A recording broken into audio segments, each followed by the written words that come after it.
be available kuzo zonke imemo. Uleya nkonzo khona, lela bantu khona, kuloya mprofeti khona, nalapha ya ukhona. Ukhona la uzothola khona izinto engafanele kube ezakho bese ziyakulimaza. Bathi prayer blockade. Lithi Bible makefike eminyaka ibandla liyathandaza lilindele impendulo ukuthi lizoze ukuthi uPetro useyakhishwa ngeke asabulawa. Lilindele ireport ukuthi ngeke asabulawa kanti uJehova usemeqisile nje. Hey Nkosi yami. Ibandla lilindele verdict from ijudge ukuthi ngeke asabulawa kanti uJehova usevele wenza i-prison break of the last time. Wameqisa ejele weqa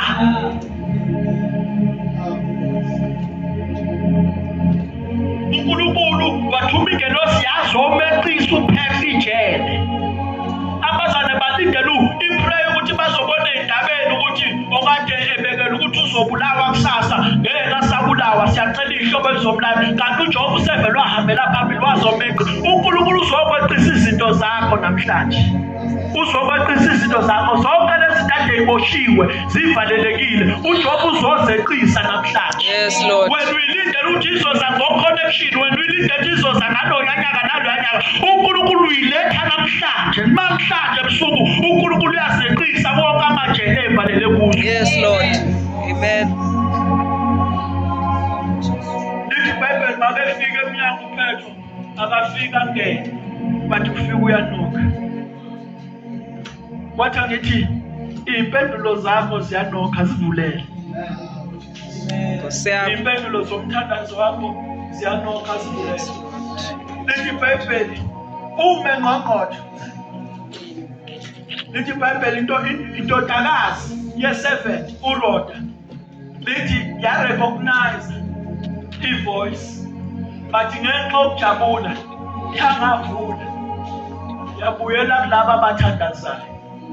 Kunokuba ivula iminyango imiyeka angene ngaphakathi ibuyela kulaba abathandazayo. Ungalenzi iphutha lokuthi usuyizwile i-connection ukuthi iyona ithandazela Nkosi yami. bese ubuyele emthandazweni. Abuyele emthandazweni impendulo imisise eminyango. Amen. Don't pray ngesikhathi engabe usukwamukela kusona impendulo yomthandazo. Hey Nkosi yami.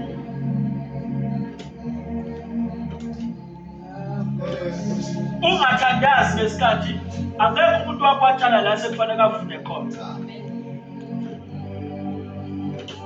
Ngoba ngesikhathi sokuvuna kuyavunwa, ngesikhathi sokutshala siyatshala. So musu ubuyele emthandazweni uma uphethe bese semnyango. Vula umnyango umyeka angene. Amen. Amen. Umuzi othandazela usukhona. Musu uqala abantu ubuyele emthandazweni uyohlola kwelikamoya ukuthi awukozi ngabe uvela kuyini. Vula umnyango umuzi ungene. Thatha isikilo ongene. Yes Lord. Uma sayifika imoto musukubuza ukuthi ibuye ngabe ufike ngamuphi connection. Ngabe iyona yini baba? Akuyona yini lefuna zigebeni lalela. Thatha isikhiye wena. Thatha isikhiye ushaya isikhiye drive. Musukubuza imibuzo eminingi. Uma sefika unkosikazi musukubuza ukuthi wangathandana nobani kanjani. Khohlwa ilodwa. Thatha unkosikazi umfake iringi umbeke endlini. Amen. Aqala uyohlola emthandazo thawu baba. Akakaze nakushulizisa, akakaze nokhohlwa. Thatha unkosikazi umfake iringi ungene endlini. Uma ifika icebo izoyibika. Qala phansi ukuthi umfundisi usawuthandaza. Bazomthatha kulo 7 days othanda kayothandaza. Usesemnyango uyasibona nawe umdala. Uzabe usushadile uqala ngabafika ubaba eselethe insizwe ethi nansi insizwe ifuna ukuthi ube unkosikazi. Qala phansi uthi uthandazani ngoba usumdala. Jesu. Yini ethandaza ngoba wena thatha iring wena indoda thatha iring. Phela ubaba nje aye ngaphandle baba sinomsinde ngaphandle bese ulalela ungasaphonisa amaseko kusasa ngokusasa. Amen. Asiye home affairs. Wamanje uzothandaza sesemnyango bese yageja. Uzothi usawuthandaza bona ongcono kunawe. Hey.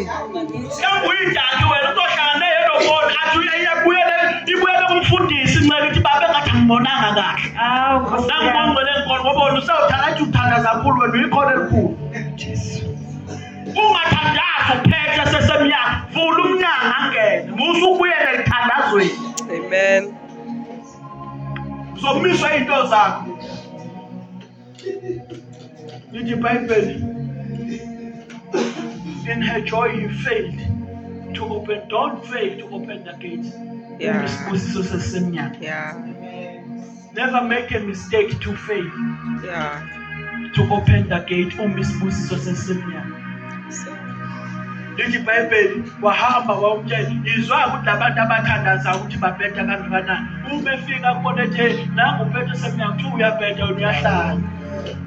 Kahle wena usile ekhaya.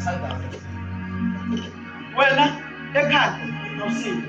Zonke baxoxela wena ukuthi ukhona inceke esicela umshado emishini. Bese bevele bekuvulela amafayile kuthiwa hawu lona ingane eziwu4, omama bawu4. Hayi uyahlanya phela khona ongcono uJehova kulindele akubekele yena. Kanti umdala isikhathi siyashiya. uNkulunkulu uzoletha imoto uyibuke wena incatha. uNkulunkulu senganginikeza ibulu, senganginikeza ikhwidi kodwa kuthiwa ume kancane khona enkulu ezayo kuyona le. Kanti i-affordability yakhe ngaleso sikhathi ithi drive ikhwidi. Kanti wena usufuna ukuhamba ngemoto enkulu, cha thatha ikhwidi. Uzoshera nabantu ukuthi i-credit score yami afethu isi-right. I-credit score yami ngicabanga ukuthi ngiyona ngiyikhwidi noma ngicabanga ukuthi ngiyobheka imixhaso nje le edayisayo lapha eNanda eyoku-250,000. Kuthiwa weNanda la kuphela khona ugesi namanzi. Basho kanti wena uhlala emjondolo wangaphandle kini. Ufuna ukuyo-upgrade uyoba nomuzi wakho eNanda. Bakutshela ngogesi, bakutshela ngobugebengu. Musu kulokhu ubuza abantu thatha umphethe umfake ngaphakathi. Nkosiyami. Bathi Floda uyahlala kanti umboni umzwile uphethe.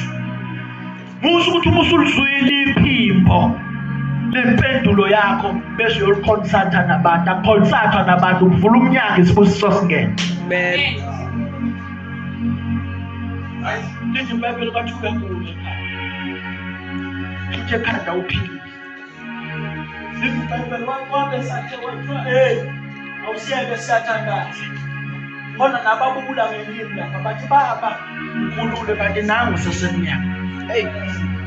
Lithi iBhayibheli waqonqoza-ke manje ngokucacileyo waqhubeka waqonqoza uphela. Lithi iBhayibheli uma bembona they were completely amazed. Bethuka.